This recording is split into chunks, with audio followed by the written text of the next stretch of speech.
Hello, we're back. So this time, class, we're going to discuss about do while loop. Okay.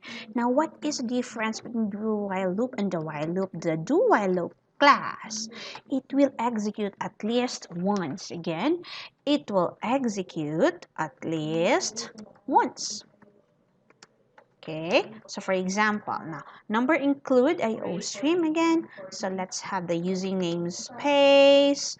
Okay, and then we have the standard, and then after which we have the int main, and then after the int main we are going to have for the main we are going to say initial the value. Let's say int.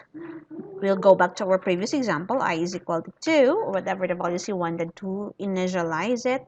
And then let's have the do while loop. Do, okay?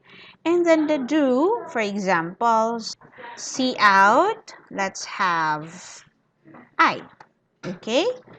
And then, after that, we wanted to update it, okay? So we could have it say I, let's say plus equals 2, for example. And then this time, after the do, let's have the while. The while here class, there is a semicolon after, okay? So while from 2, while I is less than, for example, 10. Okay, let's check on this one while I is less than 10. So let's have the return value.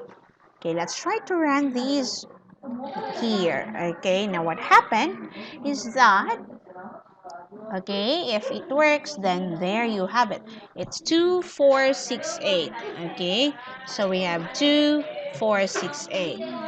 Now why we have, why? Because from 2 and then 8, because 8 is less than 10. The 10 will not be less than 10 anymore. Okay, now what if it's wrong? So let's have what if it's not, a say greater than 10. Now let's try to check what will happen. So the program will execute at least once. Okay, so that's it. That's the do while loop.